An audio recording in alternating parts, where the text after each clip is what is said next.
Welcome again to Yogaxpress, moving the body to still the mind. My name is Banu. I'm your host for this program. By popular demand, I've actually had Donna Davidge come back to our program. Donna, you took us I'm going to have a quick observation, make a quick observation to Donna. Before this episode, before this week, last week you took us through some techniques in Kundalini Yoga that I am still feeling the effects of that. And that fast breathing, I really needed to do that. It was hard to keep up, but it was amazing the way you talked us through it. So thank you for that. I'm going to reintroduce Donna in just a moment. I'd like to acknowledge my crew. Antonio, Lizette, thank you so much for staying there with us, and I'm hoping you'll be back with us next week as well. Thanks to Corey as well for the studio lights and sounds. Stephen, and this time I'm positive that I'm okay to call you Steve, right? Yes. I shouldn't be positive. I shouldn't take liberties. But Stephen, I noticed that are you one of Donna's students? Yes. Okay, so I noticed you were really able to keep up with the breathing techniques that she introduced us, my viewers, to last time. Do you have any feedback on that? How long did it take you to master that? You were so comfortable. I was just sweating at the end of it. I don't consider myself have mastering it. Right. I just consider it a practice. But I would say within just a couple of weeks. Just daily practice, and maybe even less. Practice, it grows and develops very quickly in my experience. Okay. Oh, that's good to know. It's very comforting to know. So I still have hope. So do you guys. Donna Davidge. Donna has this amazing website. There's so much that she has been up to.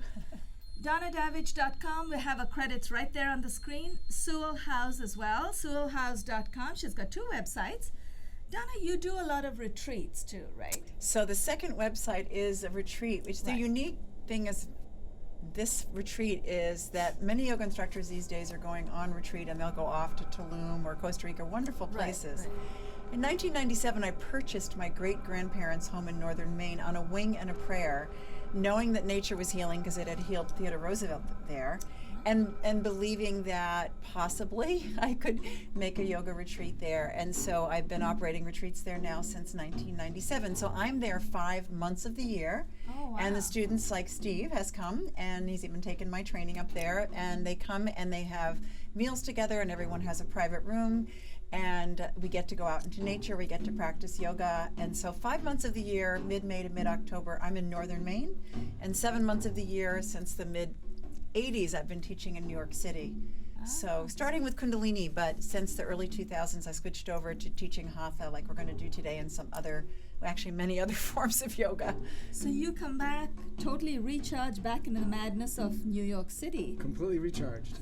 And when your batteries are done, you go back to Maine. Yes. Oh, I love that. I love that. So you must be doing some amazing things at your retreats. Are there other places that people can reach you? I think you're on Facebook, Instagram. So yes, Sewell House Yoga Retreat is on Facebook, Twitter, and Instagram. Right. And then Donna Sewell Davidge, because the house is called Sewell House, is my Facebook account. Okay. And so yes, you can find us on social media. And sometimes we really make real contacts there. We got some of our chefs for this upcoming season through our Facebook page. So we're very blessed that the social media is helping this small venture continue to thrive and heal people and share experiences together. I noticed when you said Sewell, you actually spelt it for me. So folks, watch out for that spelling, because the way Donna pronounces it, it might sound, you said it might even sound like soul. Yes, so a lot of people. So you're getting a lot of soul searching right there when you go out there too. So yeah, no, I am Sewall, so Donna Sewell Savage. Davidge. Davidge. Rhymes with savage. It rhymes with savage. I'm sorry. Yes, you're right. I don't know why. Yes, you're right, because you said it rhymes with savage. I said it rhymes with Donna savage. Sewell Davidge. That's on Facebook, Instagram, and Twitter. So you have those handles as well. Same time. Oh, and also the newsletter for Sewell House. Of course, we have a newsletter, and every month I love to write the newsletter, and I try to write a little yoga tidbit, and it's a good way for people to stay in touch because we do events up there, like a writing weekend and women's weekends and ongoing retreats. So it's good to keep in touch that way as well. I'm going to give my viewers a glimpse of all other things that you've been up to as well. So I'm going to have Donna and Lizette, if you can just get a close-up of the DVDs. And they're all DVDs, right? So these are all DVDs, even though the orange one looks like a CD. It's just a simpler cover. Yeah, so this is our most recent one, The Challenge. And this is the one that looks like a CD. I think they actually got the camera right on you. Sorry, they did get it. Yeah, they got it. So there you go. So this is our most recent one, the challenge, and Steve's son is on that, as well as a whole age range of people. And so it's a wonderful, diverse class doing the yoga with me. And then these are ones that were done some years ago, but they're all DVDs. And then this is a postcard for the retreat with people meditating over the river over there. We're near rivers and lakes and porch sitting. We love to sit on the porch and hang out with our buddies. Oh my goodness, I've got to come and visit you there. Let me see how I can get that into the camera right there. There. Oh, there. Look at that, all that greenery over there. Yes. Water and green. I lived in Asia a long time, and they say when you have water on one side of your home, we had, there's water on one side and there's the greenery on the other. The dragon's considered friendly in Asian culture. The dragon goes through your house and blesses you, so you have a lot of good luck. So you've got both out there. Oh, yes. This little town has a river everywhere, just circling around, and lakes very nearby, and we spend a lot of time kayaking and swimming and doing yoga. So before you get us started on today's workout, yes, how can people reach out for the retreat itself? Go to the same website? Yeah, so the website for the retreat is SEWALL House. That's the name of the retreat. I was just talking to Steve before the show. It's not called, like Om Shanti Retreat. It's named for the family legacy of healing, and it's in the historic registry because of that healing. And that healing for Theodore Roosevelt, who had asthma as a child, and life-threatening asthma. He healed in this house, and I believe it has an energy, and the people that come say it has an energy. And we really continue to, I hope, offer that legacy that my great-grandparents offered, which is not just healing, but friendship, love, good, healthy food, and creating a community, because I think that's what yoga is about. Right, and all that Shanti comes from within. It just creates inside. You don't have to call your retreat. Right, it's already there. It's the soul house, the soul house, the schoolhouse, whatever you want to call it, just spell it right. Right. Otherwise, you might be going to another retreat. So, guys, you have about 23 to 24 minutes with Donna and Steve and myself right here. So, Donna, we're ready for you. Great. So what I thought we would do with today's segment is that the sun salute is an integral part of yoga. And I had a great story about a woman who came to my retreat and talked about a man who had gone to a yoga class. And he came back a few years later, and the teacher said, "I remember you, but your body's totally different. What did you do?" And the man said, "Don't you remember? You told me to do 3 to 5 sun salutes a day." So sun salutes are an integral part of your yoga practice. So if you can't do all the crazy gymnastic, wonderful, beautiful poses you see on Instagram and in ads now and all that kind of stuff, you can still do a very beneficial yoga practice. So what I wanted to zero in on today was sun salutes for that reason, but also because yoga is in reverence to nature, and sun is what gives us life. So as we do this today, think about the fact that you're offering your practice to the sun. It's a salute to the sun. And so we're going to go with some simple ones, and maybe if we have time, we'll build up to the one you get in a lot of the classes these days, like Ashtanga, Vinyasa, and some of the stronger ones. Maybe we'll get up to a Chaturanga, maybe even with a block. People don't always think about using that to do those harder poses. Oh, thanks for the heads up. No, but we're going to start simple. So we're going to start at the top of our mat, and we're going to start just standing at the top of the mat. And what I like to do when I start a whole class, which we don't have time for, is for the person to offer their practice. And so I have stories behind that, but I've told all my stories. We would be only talking the whole time. So let me just offer that you offer your practice, okay? So bring your palms together and your thumbs to the center of your chest. I'll be quiet for a few moments, and I invite you to plant a seed for your practice, to offer it. It can be feeling devotional or like you're making an affirmation, and it can be something personal, or it can be something universal.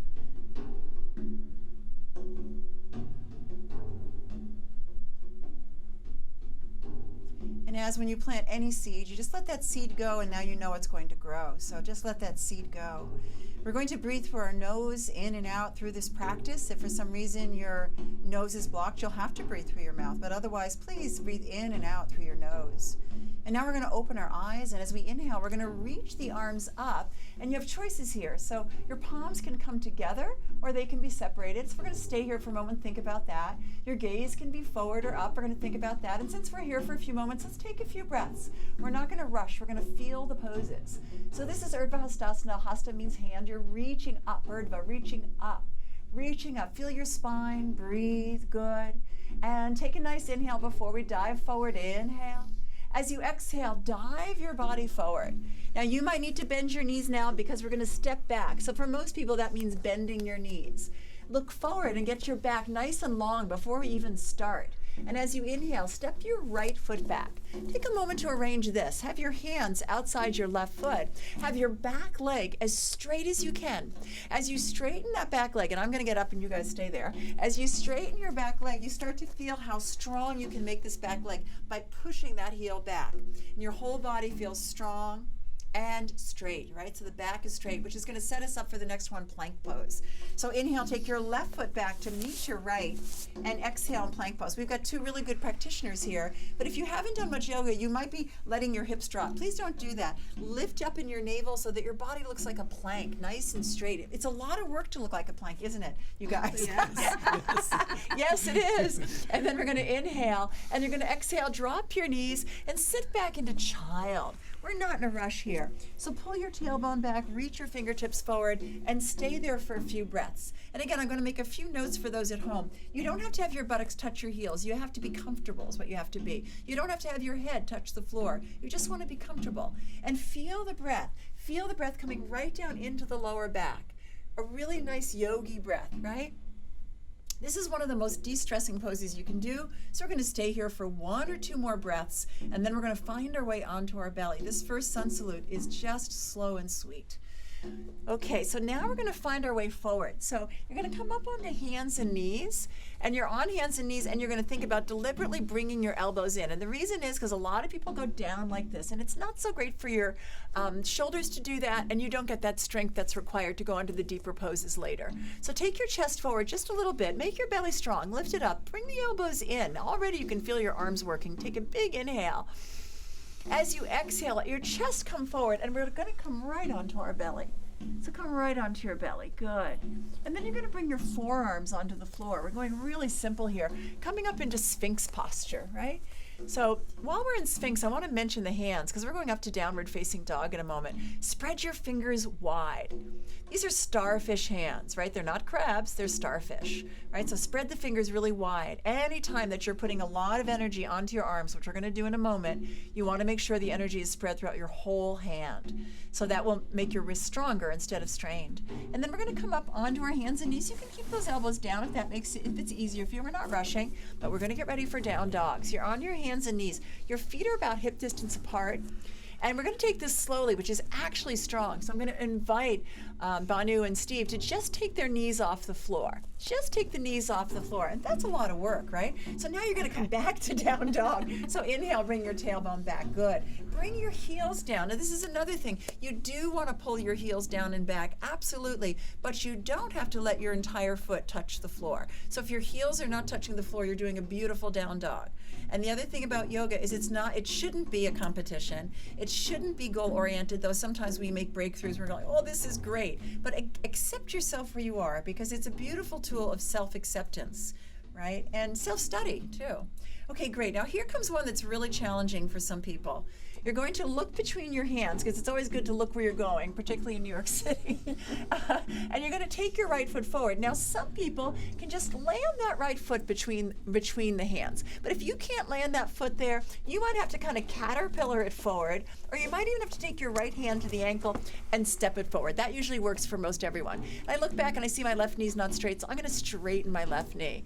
There we go. And now I'm really strongly into this, and the back of my left leg is getting a good stretch. Good. We're going to inhale and step the left foot to meet the right.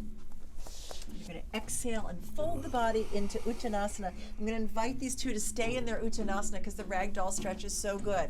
And so Uttanasana, forward bend, you can do it very ragdolly where your knees are bent, your head's just hanging, your arms are hanging, or you can do it more strongly.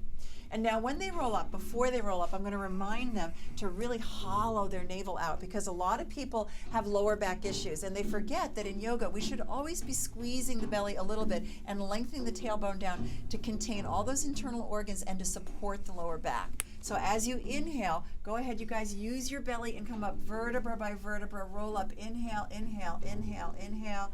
Beautiful, coming to the top, Tadasana, mountain posture.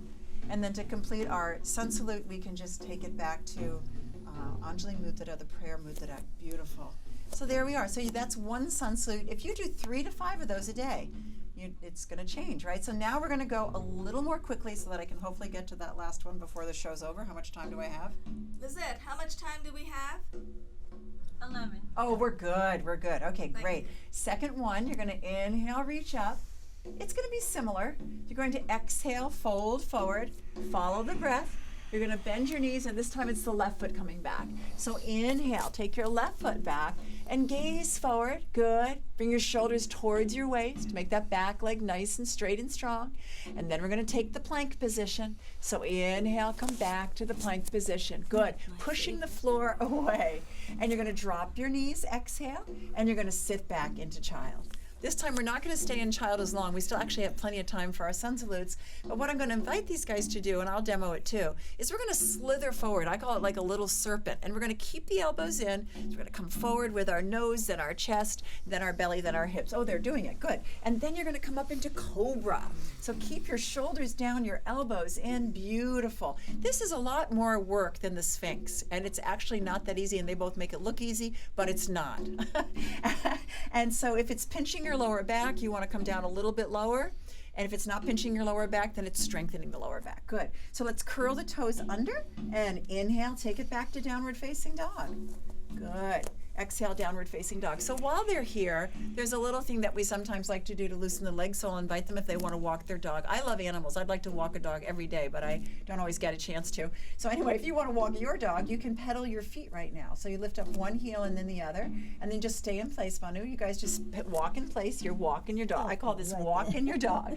Walking your dog. There you go. Just walking the dog, right? So you get that a lot in your vinyasa practice, right? The most popular form of yoga these days. Okay, cool. Pull those heels down and back, and then look between your hands, and now it's the left foot coming forward with an inhale. Good. Exhale. Inhale. Step the right foot forward.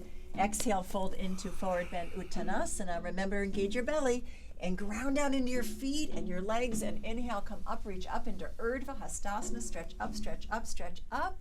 And exhale, take it back. Good.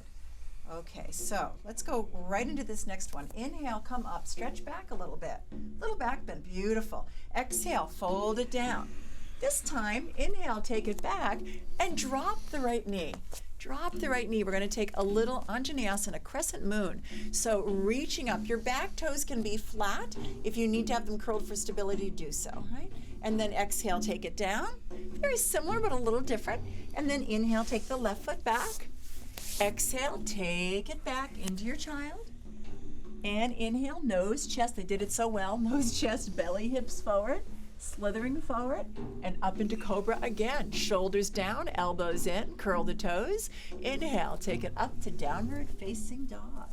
Exhale, down dog. It's good to hold down dog for a while, but we're not going to. So inhale, take your left foot forward. Drop that back knee and lift the arms up. That's an inhale. Take your hands down. Exhale. And step it forward, inhale. I just want to show this one, exhale, fold, so that you can drop that back knee if it's easier for you, right? For some people, dropping the back knee is easier than keeping it up. Inhale, come reaching all the way up, and exhale, bring it down. So the last sun salute that I want to look at is the classic one that you're going to get in vinyasa, right? Chaturanga, up dog, down dog. I actually taught a class this morning, and a woman said to me, I have problems with my upper trapezius. What's it?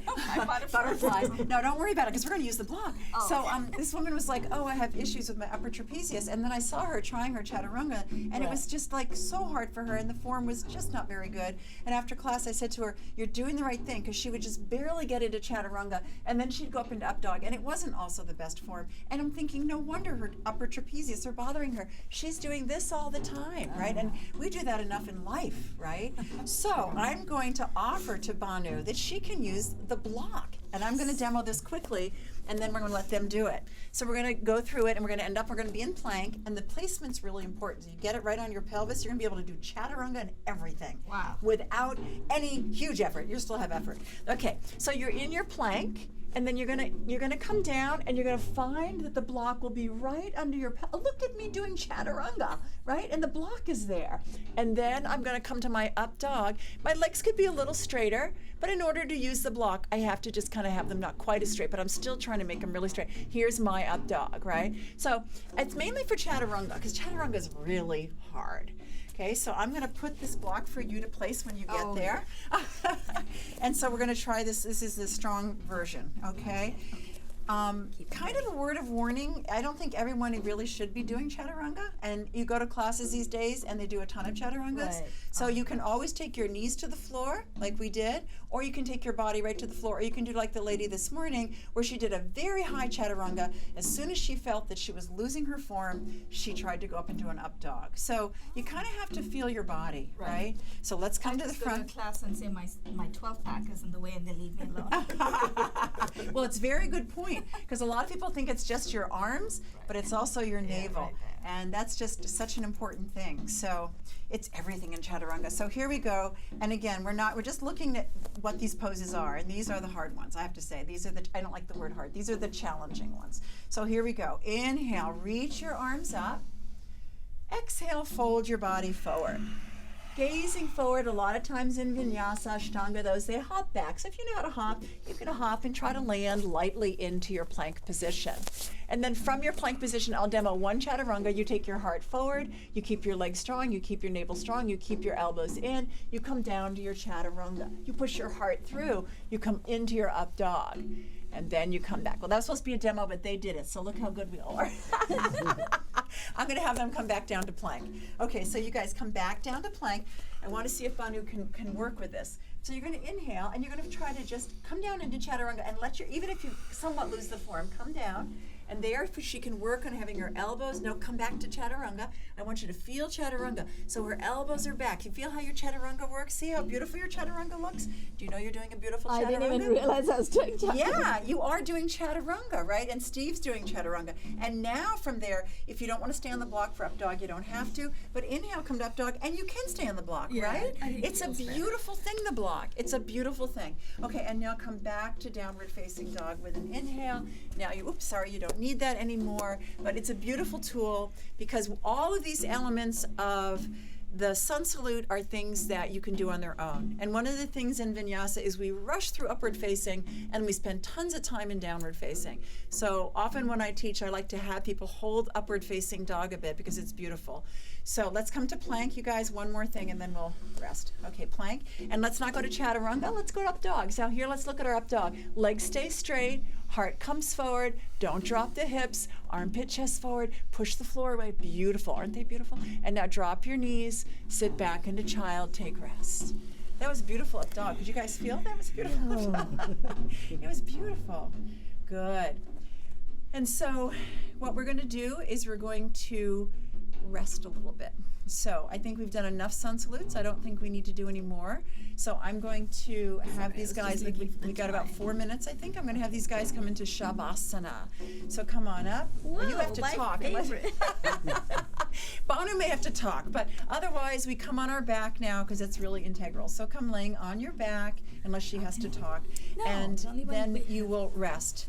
This is also a really important posture because you have to integrate everything you did. And again, if you do nothing more but sun salutes for the rest of your life, that's cool. And Patabi Joyce, who's the Ashtanga father, he's passed away, but he also says after age 50, that if you just do sun salutes, you're going to be really strong and flexible. So, of course, a lot of us who are over 50, myself included, we do a lot of the other stuff, but I think this segment is really good because you've got your foundation, and that's very important. So I now, also love the analogy that you gave earlier about, it's just when I'm in Shavasana, I can't think of anything else. It'll come back to me. so she can't think of anything in Shavasana. That's exactly right. We're not supposed to think of anything. So she's trying to remember something I said before. So you're going to just relax as these guys are with your legs slightly open, your feet out to the side. You learn to be still. You learn to relax.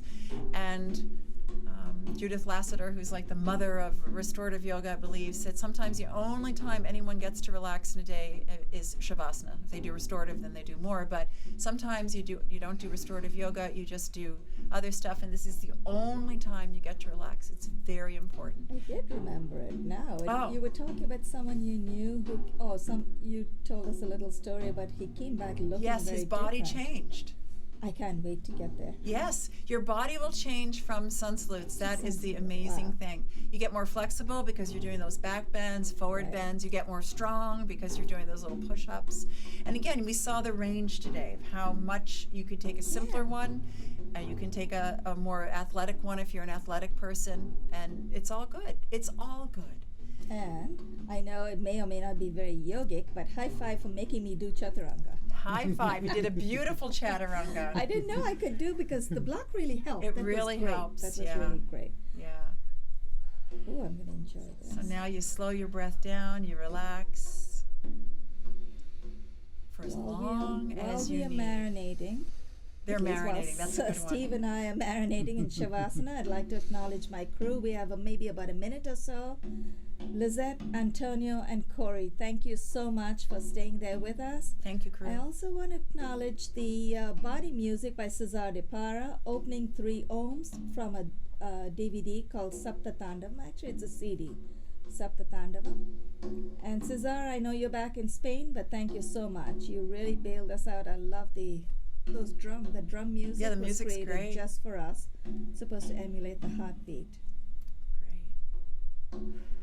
On behalf of Stephen and myself, Banu, we'd like to thank Donna Davidge. I said your name right this time.